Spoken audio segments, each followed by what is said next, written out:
She had been scrubbing floors in this palace since before she could remember. She had carried water, peeled yams, slept on a mat near the fire, and been ordered around by people who never once asked her name. Every day of her life, she had lived inside walls that were always hers, and never knew it. The woman who had been harsh with her this morning did not know she was being harsh with a queen. The child she had always been unwanted, unnoticed, invisible, was not what she appeared to be. And when an old woman in the firelight gently revealed the mark behind Zara's ear, the world that had been moving for 20 years suddenly stopped. What that old woman saw changed everything.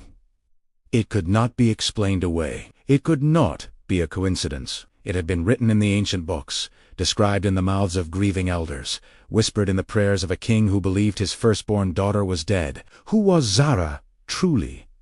And who had kept the answer buried all these years? And why? Hello friends! Welcome to our story. Before we continue, please like this video and subscribe so you never miss a story, and tell us in the comments, where are you watching from today? The kingdom of Abenfo sat on a hill above a wide river, and its palace had stood for 300 years. The walls were built from stone the color of dry red earth, and in the cool hours before sunrise, those walls breathed a smell that was ancient and particular firewood, wet stone, and the sweet rot of mango blossoms that fell from the trees in the inner courtyard. It was a palace of great beauty, and like many beautiful things, it carried inside it a wound it had never healed. King Kofi was 34 years old, and had ruled for 6 years since his father's death. He was a fair man by most accounts, not cruel, not reckless, but there was a heaviness about him that his advisers had learned not to mention.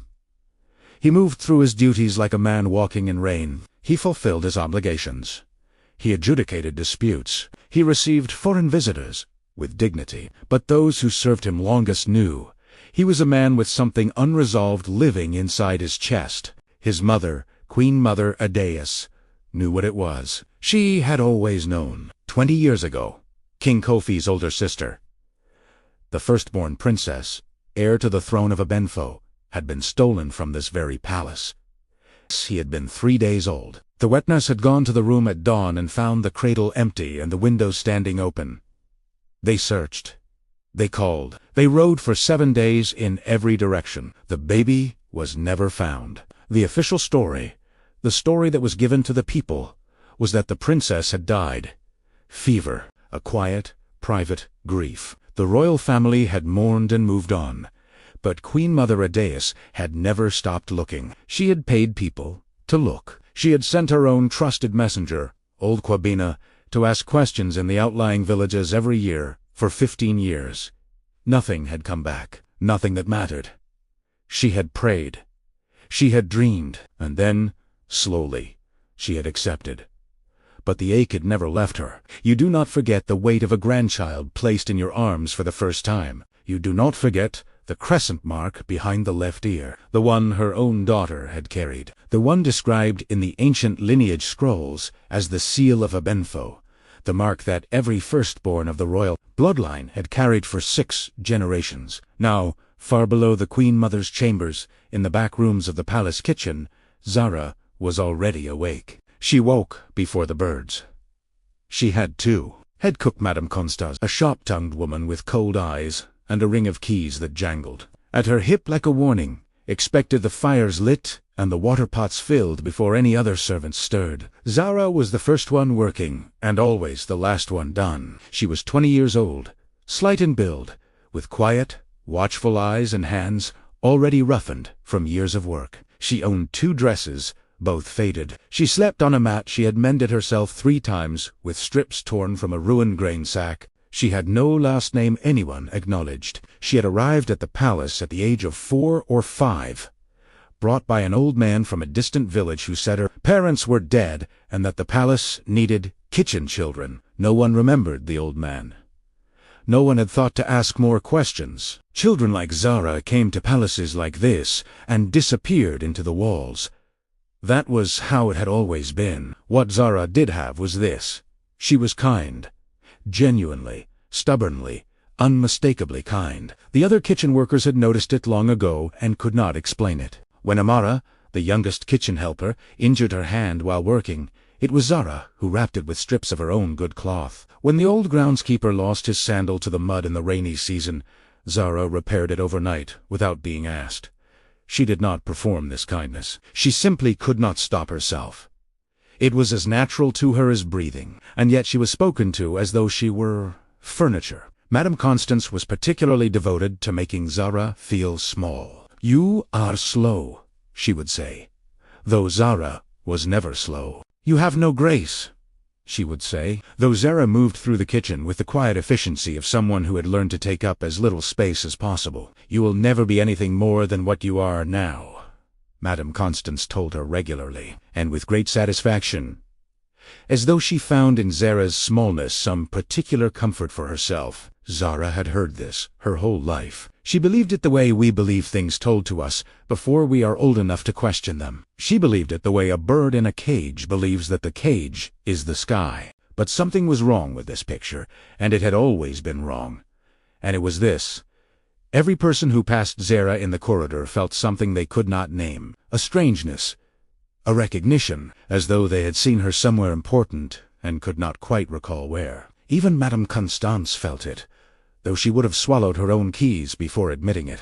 It was during the festival of first rains that everything began to shift. Once a year, the palace kitchen was opened for the great communal feast, the festival where the walls between servants and royalty softened, if only for one evening, and food was prepared and shared across the courtyard under open sky. It was the one night Zara loved without reservation. The smell of groundnut soup and smoked fish rising into the warm air, the sound of drums from the upper courtyard drifting down like music from another world, children running between adult legs, the color of firelight on stone. She was carrying a wide clay pot across the inner courtyard, moving carefully because the pot was heavy and the stone was uneven.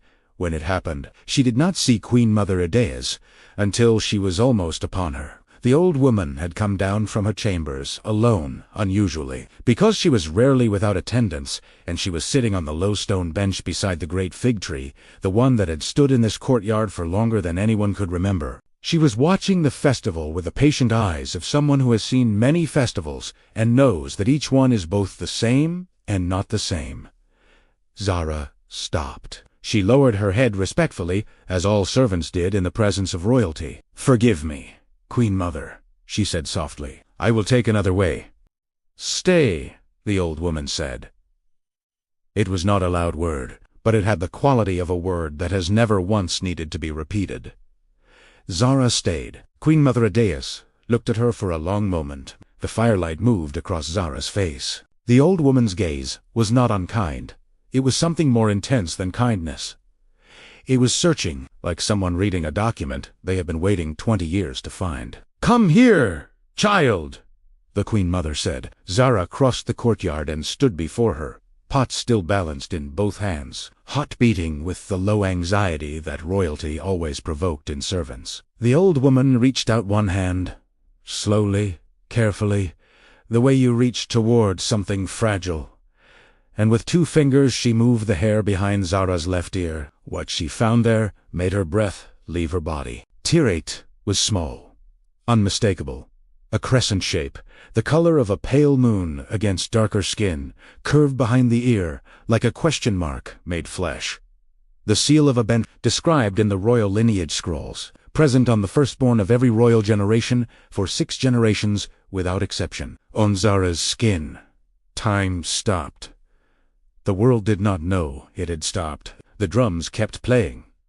The children kept running. The fire kept crackling beneath the great pots. But for Queen Mother Idaeus, time had stopped completely, and in the silence of that stopped moment, 20 years of grief and searching and quiet despair rearranged themselves around a single new fact. The child was not dead. She had been here all along. "What is your name?" the Queen Mother whispered, and her voice was not steady.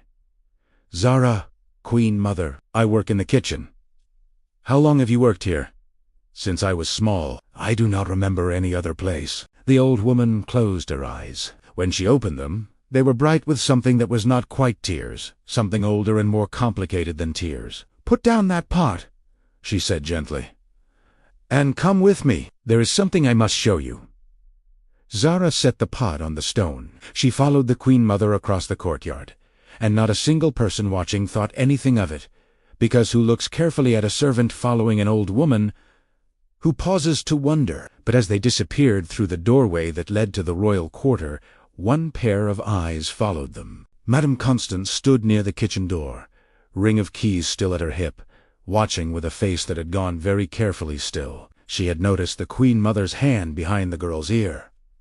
She had seen the old woman's expression change, and Madame Constance, who had more secrets than keys on that ring of hers, understood immediately that what she had spent 16 years ensuring would stay hidden might, on this fragrant festival night, be found. The Queen Mother's chambers were nothing like the kitchen. The air here was cool and still, perfumed with dried herbs bound in linen and hung from the carved beams overhead. Beeswax candles burned on a low cedar table. The floor was covered in woven cloth the color of deep water. Zara stood at the entrance and felt, for reasons she could not name, that she had walked into a memory. Queen Mother Adaze crossed to a carved chest in the far corner of the room. She unlocked it with a small key worn on a cord at her neck, and she withdrew from it a scroll, old, careful, written in a hand that had not hurried. She unrolled it on the cedar table and beckoned Zara to come forward.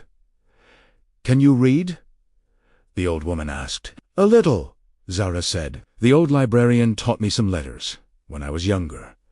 Queen Mother Adaze placed her finger at the top of the scroll, where the royal lineage of Abenfo was recorded in careful columns. She traced it down through 6 generations, and at the name of the late King Kofi's father, she stopped. 2 children were listed beneath his name. The first child, a daughter, born in the season of long rains, 20 years ago. Her name had been given in the scroll as Abina. Beside her name, in the margin, someone had added 2 words in a different hand, in ink that was newer and darker, Presumed dead. That child was not dead, Queen Mother Adaze said. Her voice was very quiet. She was taken. Zara looked at the scroll, and then at the old woman. Taken 3 days after she was born. She was taken from her cradle. We searched. We found nothing. The Queen Mother paused, but the seal of Abenfo, the mark that appears behind the left ear of every firstborn of this bloodline, cannot be faked. It cannot be coincidence. In 6 generations, it has never appeared on anyone who was not of royal blood. She looked at Zara steadily. "I have just seen it behind your ear." The words reached Zara slowly, the way very large things move slowly, not because they are unsure of their direction, but because their weight requires it. "You are saying that I—" She stopped, started again. "Queen Mother, I am a kitchen servant. You are the firstborn of King Osea of Abenfo," the old woman said. "You are the sister of the king, who sits on this throne today. You are the true heir of this kingdom." Silence. The candles moved in some small draught from the window. Outside, the drums of the festival played on. "This is not possible," Zara whispered. "I know how it sounds," the Queen Mother said gently. "But look at this mark behind your ear, child, and tell me, has anyone ever explained it to you? Has anyone ever told you where you came from? Has anyone in this palace ever looked at you and felt something they could not name?" Zara thought about the looks, the strange recognition on people's faces when she passed them in corridors, the way even Madame Constance looked at her sometimes with something that was not quite contempt, something uneasy underneath the contempt. She had attributed it to her own strangeness, her own not belonging. She put her hand behind her ear. She pressed her fingertip to the crescent mark she had touched 100 times without knowing what it was, and something old and deep and wordless moved inside her chest like a door slowly opening. "What happens?" "Now," the Queen Mother said, "we find the truth. All of it. Not just the birthmark. The scrolls, the witnesses, the ritual of confirmation. Everything that can be confirmed must be confirmed before a single word is spoken publicly."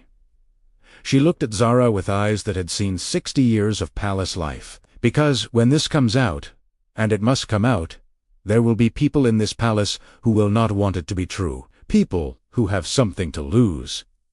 Zara thought immediately of Madame Constance, of the way the woman had looked at her across the courtyard tonight, of keys that jangled like a warning. "Someone already suspects," she said quietly. "I think someone already knows." The Queen Mother did not look surprised. "Then we must move faster than they do." Eldenanaya arrived at the Queen Mother's chambers before dawn. She was the keeper of the royal genealogical records, a small, straight-backed woman in her 70s, with the precise movements of someone who had spent a lifetime handling irreplaceable things carefully. She carried with her the sealed archive of bloodlines, a chest that had not been opened in 11 years, and she set it on the table with the reverence of a woman setting down something sacred. "I will need to see the child in good light," Elder Nanaya said, without preamble. She examined the mark behind Zara's ear for a long time, with a glass lens, at different angles, in lamplight, and then in the first gray light of dawn coming through the window. She said nothing while she worked. Her face was professionally unreadable. Then she opened the archive of bloodlines and withdrew from it a sheet of papyrus so old it had turned the color of warm sand. On it, drawn by some ancestor's hand in careful ink, was an illustration of the seal of a benfo, the crescent shape, its exact proportions, the slight upward tilt at the right end, the faint secondary line that ran along the inner curve. She held the papyrus beside Zara's ear. The match was precise. Eldenanaya lowered the papyrus. She looked at Queen Mother Adeus. "The mark is genuine," she said, "but the mark alone is not sufficient for formal confirmation. We will need the birth record. We will need the testimony of the midwife who delivered the princess, if she still lives. And we will need to perform the ritual of 3 waters. The midwife is still alive," Queen Mother Adeus said. "She lives in the village of Kente, 3 hours from here. Her name is Mama Essie. She served this family for 40 years. Then we must go to her before anyone else does." Elder Nanajah began carefully replacing the papyrus in the archive. "Because someone moved that child. Someone arranged for a palace child to vanish quietly and reappear in a kitchen 4 years later. That someone will not sit still when they realize what we are doing." "Who?" Zara asked. The word came out raw. Who would take a child from her cradle? The elder and the Queen Mother exchanged a look that held a great deal of history in it. "There is a man, Queen Mother," Adeus said carefully, "who has governed the northern district of this kingdom for the past 23 years. His name is Chief Harrison Adi. He was a rival of the late king. They disputed a land boundary, and the dispute became a feud, and the feud became something uglier. When the king's firstborn was announced as a daughter, Chief Harrison argued before the council that a woman could not inherit the throne of a benfo under the old laws. He was overruled. The king had recently revised those laws." She paused. 3 months after the revision, the princess disappeared. The candles had burned low. Morning was coming. Zara sat with all of this, the weight of it pressing against her ribs from the inside, the way something enormous presses against a small container. She had been a kitchen servant at dawn yesterday. She was something else entirely now, and the word for what she was had not yet settled into her body. "He took me," she said softly, "and he put me in the kitchen. Yes, not to destroy my life. No." The Queen Mother's voice was very careful. "Bringing direct harm to a child of royal blood carries spiritual consequences in our tradition that even Harrison Adikanal would not dare invite. But a servant child, anonymous, forgotten, invisible, carries no such weight. You are near enough to be kept secret and far enough to be forgotten. You could be here and not here at the same time." She reached across the table and placed her hand over Zara's. "He did not count on me still looking. He did not count on the Festival of First Rains. He did not count on you carrying your mother's face." A sharp knock at the door. All 3 of them went still. It was one of the Queen Mother's personal attendants, a young woman named Amma, trusted and discreet. She slipped inside and closed the door behind her. "Queen Mother," she said quietly, "Madame Constance has sent a message to the northern district." I watched the courier leave before dawn. The Queen Mother looked at Elder Nanajashino's then. "We have perhaps 12 hours before Harrison Adikanel's people arrive at this palace," the elder said. She was already standing, already moving. "We go to Mama Essie. Today now." The village of Kente lay on a red dirt road lined with the broad silver leaves of she trees. They arrived in the late morning, Queen Mother Adeus. and 2 trusted royal guards, and found Mama Essie sitting in the shade outside her doorway, shelling beans into a clay bowl, as though she had been waiting for them. She was 81 years old. Her eyes were clouded with age, but her mind was not. When the Queen Mother climbed down from the cart and walked toward her, Mama Essie set down her bowl. She looked at Zara, and her face did something complicated and complete the way a person's face moves when a thing they have prayed about for 20 years and dared not hope for suddenly stands before them in the flesh. "My God," the old midwife breathed. "My God! My God!" She rose from her stool with difficulty, bracing herself against the doorframe, and she crossed to Zara and took the young woman's face between her 2 hands, and looked at her the way you look at someone you have been searching for. "You have your mother's eyes," she said. "Her exact eyes. I would know them in a darkness so deep I could not see my own hands." Zara felt something give way inside her chest. Not collapse. Give way the way a dam gives way. And what rushes through is not destruction, but simply water that needed to move. "You delivered me," she said. "I placed you in your grandmother's arms." Mama Essie sighed, and her gaze moved to Queen Mother Aday's. "I see you have found each other." They sat inside Mama Essie's small, clean house, where the air smelled of dried herbs and old wood, and the old midwife gave her testimony. She described the birth in detail, the date, the hour, the season, the specific quality of the rain that night. She described the mark behind the ear, which she had recognized immediately as the seal of Abenfo, and recorded in the birth document she had filed with the Royal Archive. She described the child's weight and her first cry, and the exact phrasing of the blessing she had spoken. Mama Essie moved to a clay jar, sealed with wax on the highest shelf in the room, and brought it down. Inside the jar, wrapped in oiled linen, a copy of the original birth document. Her copy, kept privately. Kept in case. Kept because Mama Essie had spent 40 years serving the royal family and had learned that you keep copies of everything that matters. Elder Nana read the document with her lens. She looked at the seal at the bottom. The royal midwife's seal, stamped in red clay. She looked at it for a long time, tense aside, without any theatricality, the way a person states a fact that simply is. This is authentic. The documentation is complete. Under the laws of Abenfo, this woman, she looked at Zara, is the firstborn daughter of the late King Asai, and the throne has been occupied without her knowledge for 20 years. Outside Mama Essie's door, in the brilliant midday sun, a bird landed on the she-tree and sang one long, clear note. Nobody planned that, but it felt planned. They were 2 hours from the palace when the road was blocked. 6 riders, Chief Harrison Adiganal's men, identifiable by the yellow cloth bound at their upper arms, the color of his district's flag, they had positioned themselves across the narrow road with the particular confidence of people who have been told they are given full authority to resolve the situation. The lead rider looked at the royal carriage and then directly at Zara. His eyes were professional and cold. He said nothing. Queen Mother Aday's leaned out the carriage window. "Move aside," she said. 2 words. "Absolute." The rider hesitated. Then one of the royal guards behind the carriage spoke 2 words in Chui, and the riders moved aside. They moved because they had to. You do not physically obstruct a Queen Mother on the King's Road without consequences that are immediate and official. But as the carriage passed, the lead rider's eyes followed Zara, and she understood that Harrison Adiganal already knew exactly what had been found and what had been confirmed, and that her window of safety was very small. Back at the palace, she sat with Queen Mother Adayas, while the documentation was prepared for presentation to the Royal Council. The Queen Mother's hand rested on Zara's arm. "Tonight may be difficult," the old woman said. "Harrison will come. He will bring his lawyers and his loud voice and 20 years of entrenched power.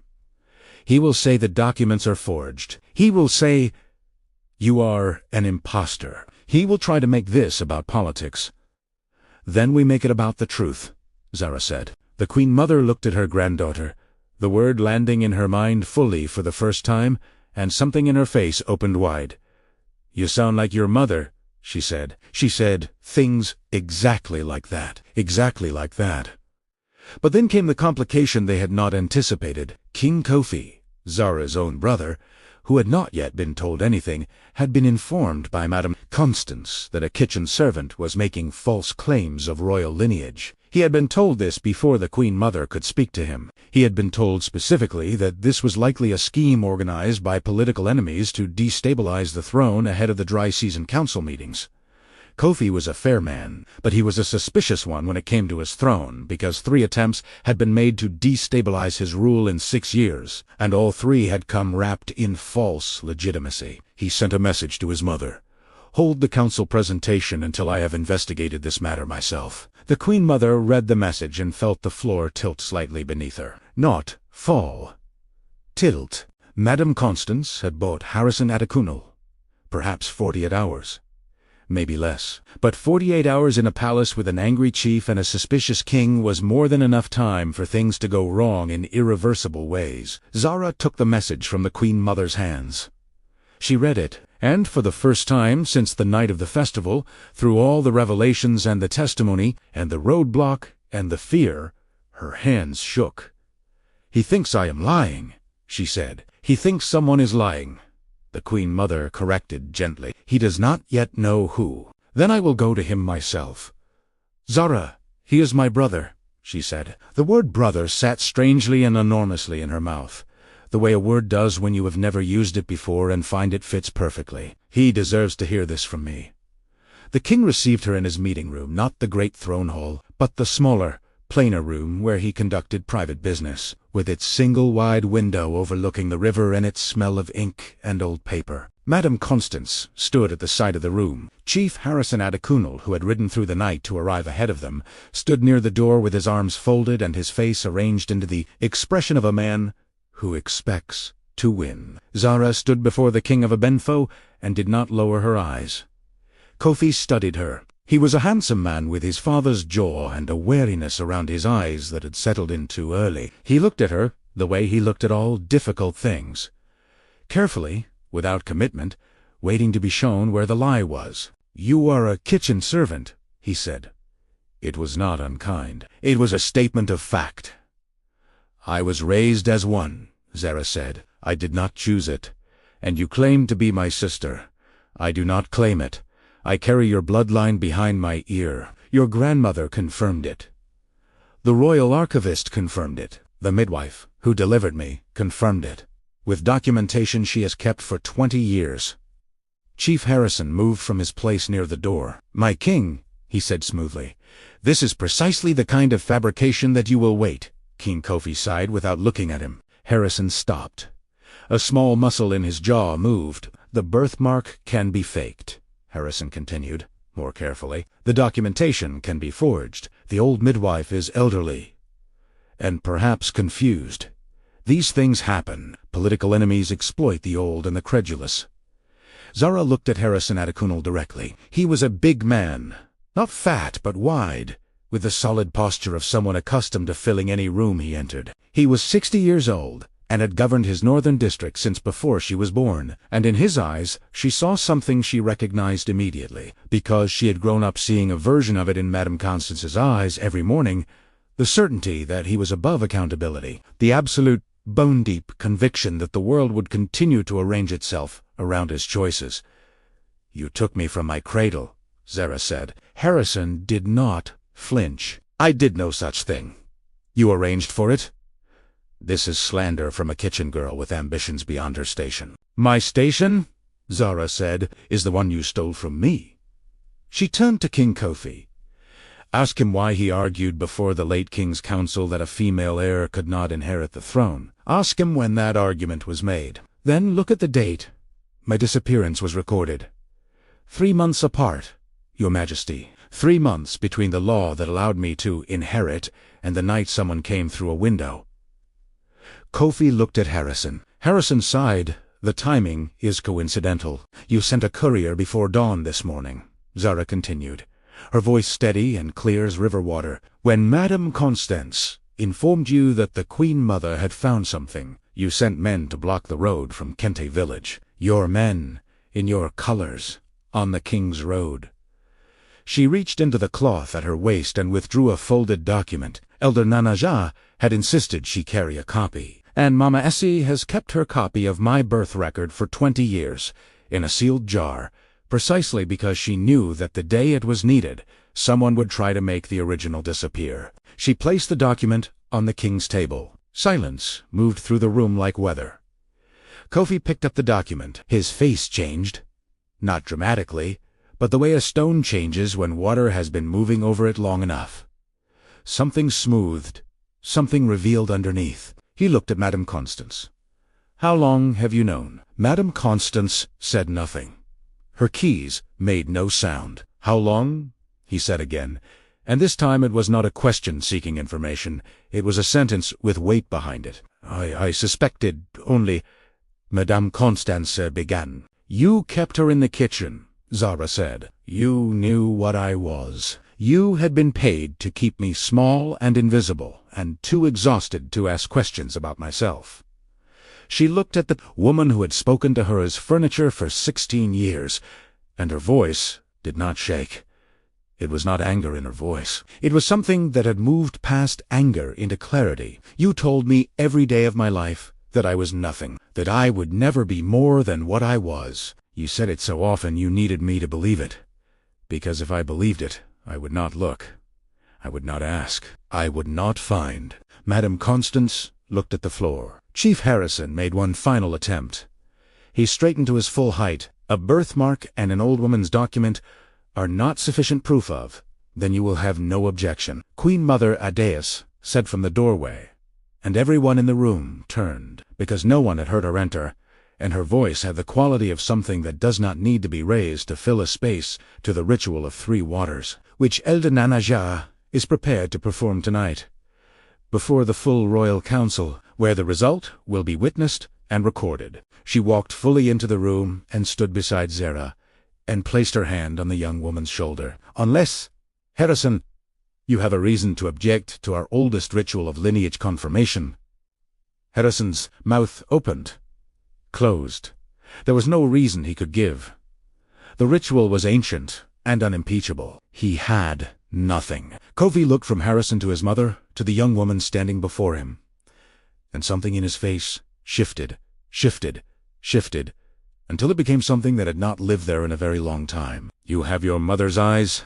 Zara looked at her brother, and felt the world rearrange itself around that sentence. The ritual of 3 waters took place in the courtyard of the palace that night. The full royal council assembled under open sky, 12 elders in their ceremonial cloth, their faces grave and their attention complete. Torches were lit around the great fig tree. The archive of bloodlines was opened on its cedar stand. The birth document from Mama Essie was presented and authenticated by 2 independent scribes who had never met each other and who reached identical conclusions. The sealed royal genealogy scroll was unrolled and read aloud, the names falling through the night air like stones dropped into deep water. And then Elder Nanaja performed the ritual of 3 waters, a ceremony so old that its origins were no longer traceable, but whose result had never, in 6 generations, been disproved. At the end of it, Elder Nanaja stood before the council and said, "This woman, known as Zara, is confirmed as Abina, firstborn daughter of the late King Asaya. She is the rightful heir to this throne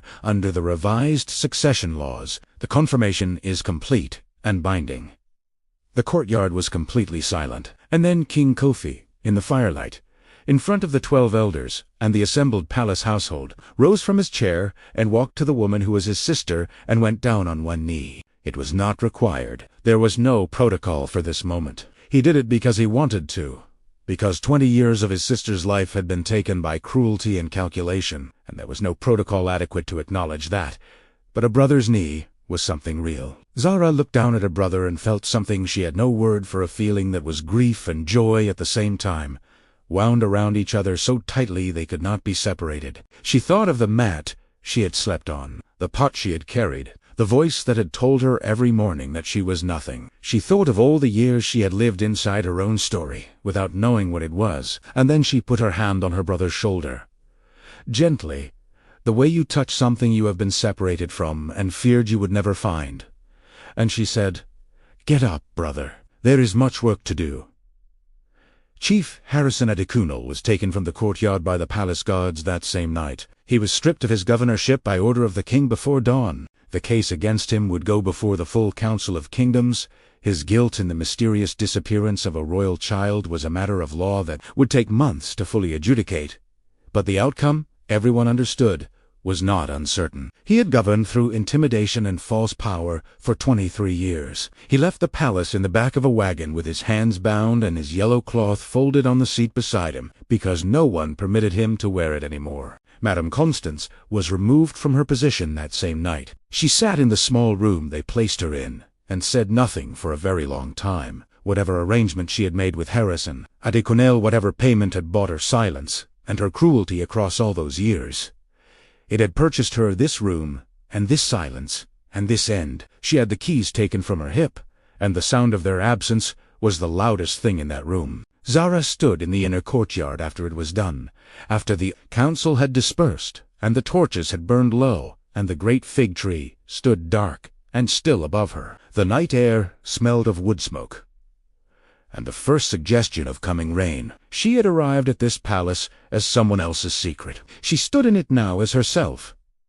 Queen Mother Adeus stood beside her. "There will be a proper ceremony," she said. "Robes, and the crown, and the council's formal acknowledgement. All of it will be done properly."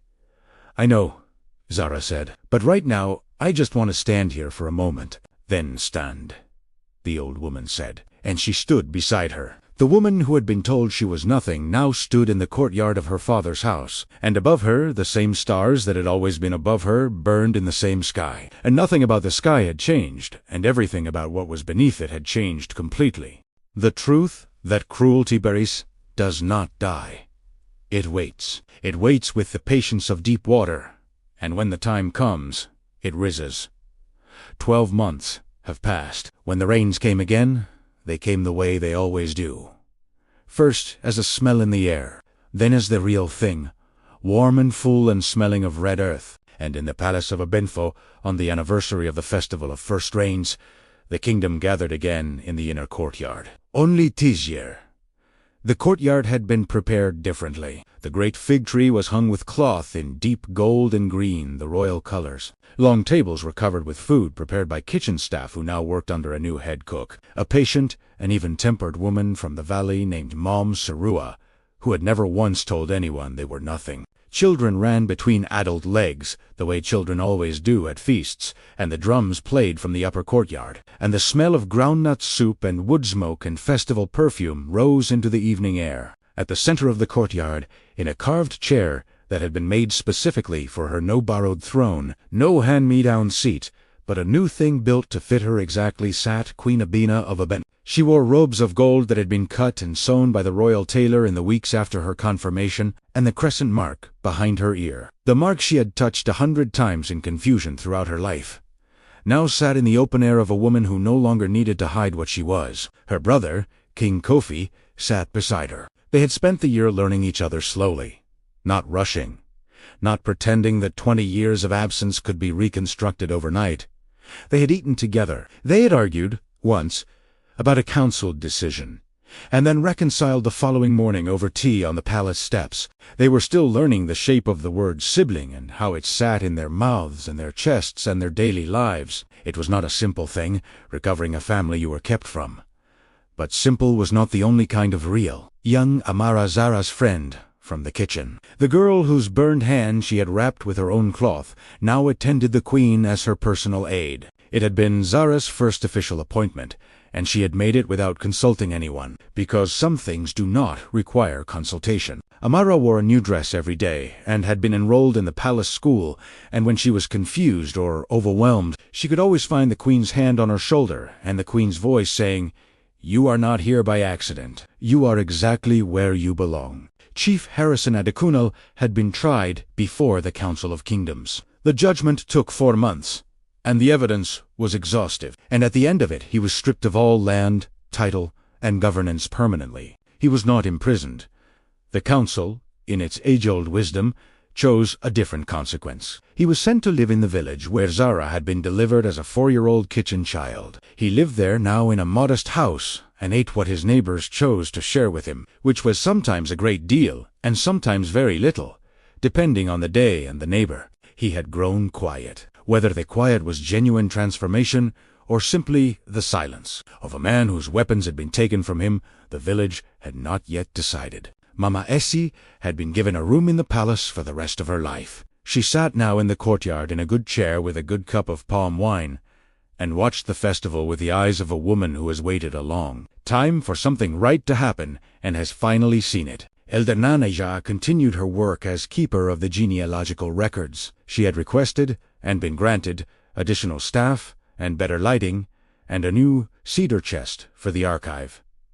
Small things. Important things. And Queen Mother Adeus sat beside the fig tree on the same low stone bench where she had sat a year ago, the same bench where, on a night exactly like this one, she had reached out 2 fingers and changed the course of a kingdom. She watched her granddaughter in the carved chair, and felt something she had not let herself feel for 20 years, something with no name that fit exactly, except perhaps the oldest and simplest one: peace. Zara, Abina, felt her grandmother's eyes across the courtyard, and turned, and for a moment they simply looked at each other across the firelight, and the drumming and the running children, and the smell of food that someone had made with love in a kitchen that was no longer anyone's punishment. Then the queen smiled, and the old woman smiled back. The world had taken 20 years from this woman. It had taken her name, her family, her seat, her story, her certainty of herself. It had placed her in a kitchen, and told her she was nothing, and handed her the heaviest pots. And she had carried them, with grace, with kindness, with a dignity so deep that not even cruelty, applied daily across 20 years, had been able to reach it. That was the thing about true royalty that no scheme of man could touch. It does not live in a throne, or a crown, or a title, or a room. It lives in the person. It waits. And it rises. As they said in the kingdom of Abenfo, and as the elders say still, a child born to the light cannot be kept in darkness forever. The light does not forget what belongs to it. Thank you for joining us for this story. Subscribe to our channel and click the bell so you never miss a story. Watch our next story here.